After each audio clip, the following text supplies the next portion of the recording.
What is your relationship to father like? This is a theme that's come up a few times for me in the collective creative calibration readings that I do in my private Facebook group. But it's a really interesting theme for me because relationship to father is for sure the relationship to your own father, but also what about the relationship to your own inner father, your own inner masculine? So the question beyond that is, what is your relationship to the masculine like? What is your experience of the masculine? We live in a time where the masculine has been so demonized that even as a woman, we have masculine within us. Like we are half light, half dark, half light, masculine, half light, feminine. Well, now we're getting into quarters. There's light feminine, light masculine, dark feminine, dark masculine, and all the spaces in between. So, what is the relationship to the masculine like? Unfortunately, at least in my own experience, by the masculine being so demonized, by everything being about the patriarchy, I have within myself struggled to access the benevolent qualities of the masculine, them being, for me, decisive action, confidence, go-getting, having a vision, doing the stuff that's going to get me to there, get me to the state of being that will fulfill this goal. It's like that consistent, assertive action, decisiveness. This is the feeling of the masculine for me, as well as the capacity to speak up. That's that assertive part. And so without this strong masculine, the strong inner masculine, we may often then navigate through life letting other people decide for us, letting the authority, letting mommy and daddy government make the choices for us, letting the teachers in school tell us when we can go pee, letting the ads on the TV tell you that you're crap and you need this magical thing that's going to save everything, or the education system saying you're not intelligent or smart unless you have this magical certificate. And I am not against education system in the sense of learning. I think learning is a dying art form, honestly. Maybe that sounds a little bit morbid. We're very good at acquiring knowledge as a collective. I speak collectively, yeah. And granted, things feel like they're changing. Absolutely. The systems are shedding the layers which do not serve to create the space for what is in service to the highest potential timeline. I feel that is true. If you want to take it from an astrological level,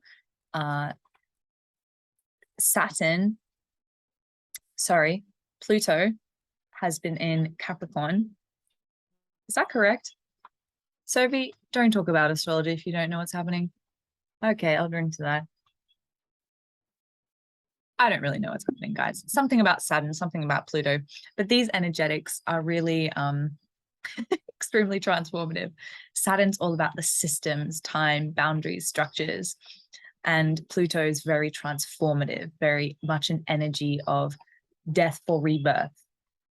And so that's also what we're seeing reflected in society. The systems are changing, the environmental, humanitarian, social, educational, political, all of the systems are going through a shedding, a change. And for me, this feels very much like the masculine. If you think about it in terms of Shiva and Shakti, then Shiva can be essentially what gives Shakti form. Shakti is the force. It's dynamic. The feminine can be called chaotic, spontaneous, unpredictable. But the masculine's like the pillar of light, the channel through which this energy, this force, this Shakti can flow through. Again, I'm not saying that I'm a pro about this side of things in terms of going deep into really defining what Shiva and Shakti is. It's so multifaceted, extremely multidimensional. I say it just very simply in basic terms for the sake of the context here. But to bring it back to father, father sky, father sun, father time, what is father to you? What was your father like? What is your father like? How has this relationship to your father influenced your relationship to your own inner masculine, or to the masculine that you experience in reality through authority, through men, quite literally, or through extremely women who have their masculine very activated? Like me, for example, I'm, from an astrological perspective, quite masculine.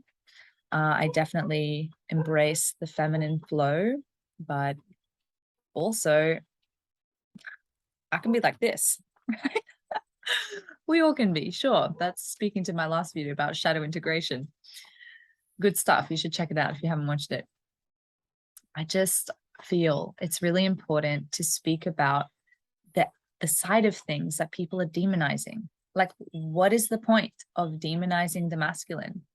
What if what we're experiencing is actually due to the shadow feminine, the manipulation, this sort of thing?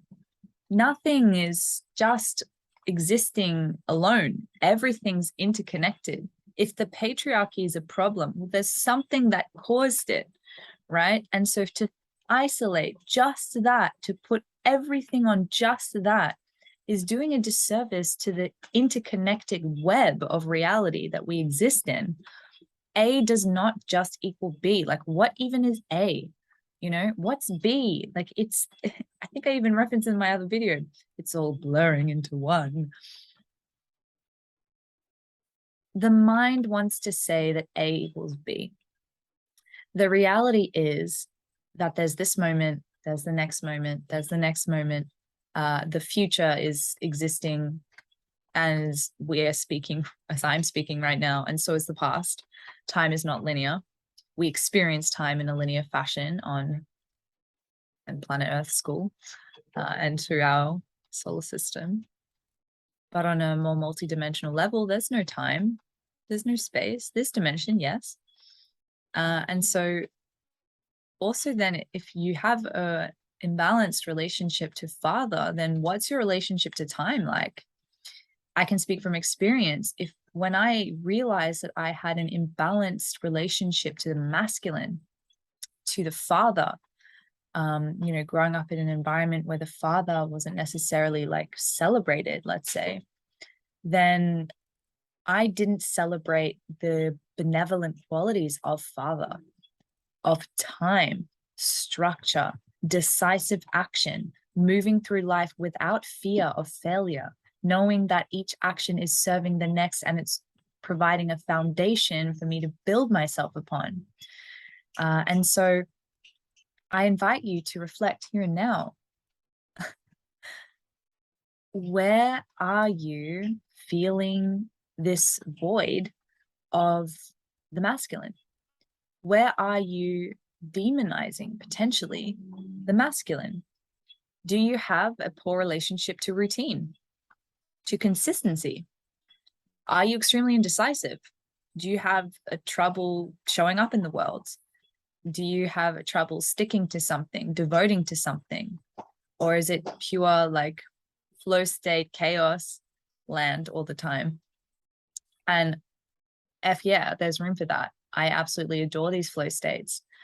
But also you can be in flow and have an integrated masculine, have an integrated inner father. It's not like one or the other here. This is something that the mind also likes to do, I've noticed. It's either this or that, not and. This is something that came up today, actually, for me. The difference between and or. What else do I feel to say about this? I feel the key really is for us to be whole, just like in the last video, light and dark. Great. Feminine, masculine. Awesome. Mother, father. Wonderful. This polarity dynamics the black and white, male, female, up, down, yes, no. From an Advaitist perspective, non-dualism, it sort of transcends this. And yet I feel it's important to also be aware of the fact that there is duality to even transcend, or that the duality comes from the unity and then goes back to the unity, duality, unity, right? Just like an in-breath, an out-breath, an in-breath, an out-breath, this oscillation is inevitable. That's what I feel sparks this creative impulse. If it was purely this the entire time, what would be the point of all of this? What would be the point of technological advancement? If there was only chaos and no order, how would anything be birthed into reality? If there was only chop change, how would we create the systems that exist in the world? How would we have planes that fly us from A to B? How would there be even this camera that I'm looking into without that commitment to creating something with the force, with the energy, with the Shakti, if you want to put it in those words? So,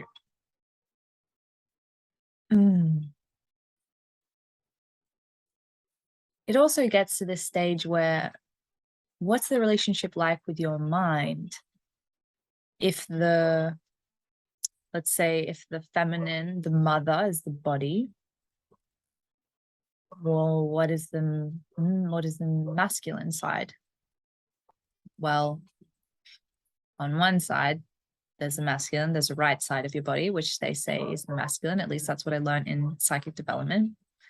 When we're doing clairsentient readings, if we're perceiving something on the right side of the body, that's connected to the masculine. And more specifically, if I recall correctly, I believe it was ankles that had to do with the father. And well, what's the ankle? That's like the connection between the ground and the body, the vessel. So then the masculine, the father, is the connection from spirit to matter. Like in the tarot card, where the woman is looking towards source, spirit, and the man is looking towards the woman. So it's also like, one is this connection point to all that is, to source, and one is the enabling the ability to ground that into this reality. So to weave it all back, like, to hate on the masculine, to hate on the patriarchy, to hate on the father, ultimately, the systems, an authority, a leader, that's like hating on half of reality. And hasn't been working for us, really, honestly.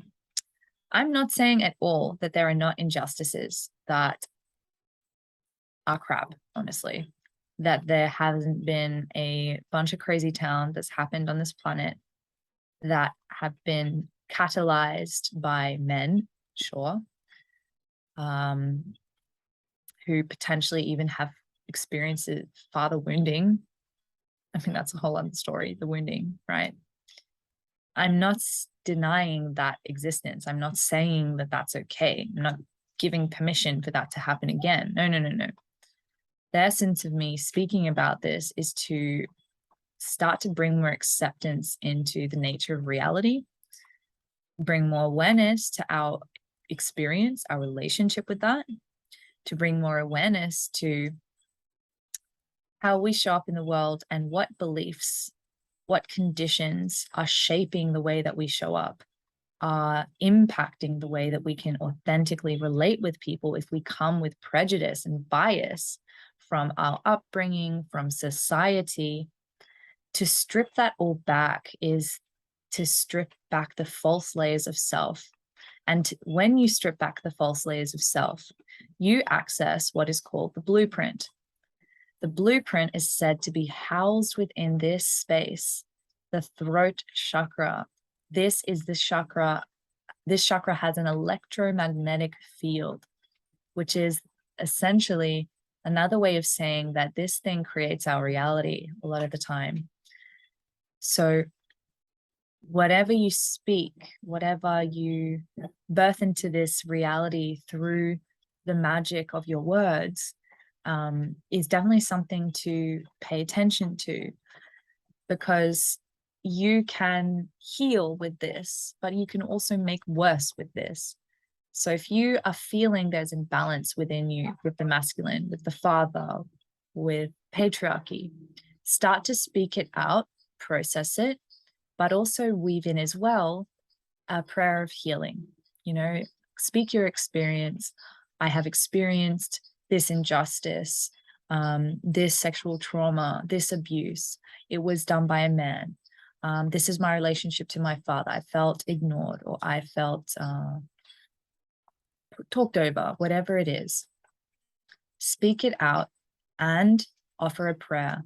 And I pray for the healing of this individual. I pray for the collective healing of the masculine so that we can all evolve and align to our highest good. To give space to what's happened, to give space to your experience, and to also speak into reality, a better reality, a more integrated reality, a kinder reality, one that celebrates the benevolent qualities of the feminine, of the masculine, of the mother, of the father. We're here to support each other, ultimately. It doesn't look like that all the time, most of the time, at least in the media's eyes. But we're people, and ultimately, quintessentially, we want to help each other. How good do you feel when you have the opportunity to help somebody without expecting something in return, out of the goodness of your own heart, to share yourself in that moment and to offer your presence to help somebody out? That's a priceless gift. And so to heal the relationship to father is also to heal the relationship to giving, and therefore to receive, yes, but to give, to support, to be the pillar of support, to be a pillar through which something can be birthed, or through which, or to assist in the birthing process, rather, because birthing is more like birthing through the womb. But hey, men have wombs too. They're more etheric wombs, but men, you still have wombs.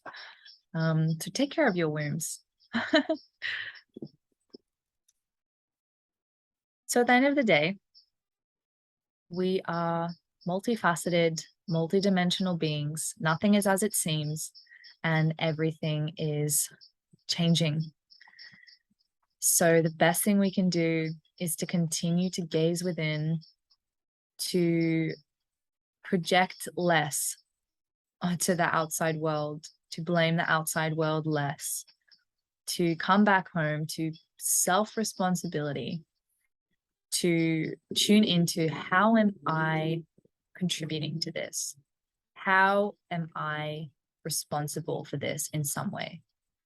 Or if it's not my fault, right? How can I respond to this? That's responsibility, the ability to respond able. And so that's a pretty healthy father figure, right? We're very responsible, very, very supportive. So you can be that. Be those qualities. Be supportive. Be responsible. Be nurturing and caring, in the sense of making a decision and sticking with it. Honoring your own decisions, honoring that process, staying connected to your higher self, staying connected to your soul. And from that place, you're going to live a better life, most likely. We all are. So, furthering the moral of the story, there's some crap that's going on in this world. There is absolutely horrendous things that are connected to the faces of men, to the actions of men, to the proverbial father of authority, the government.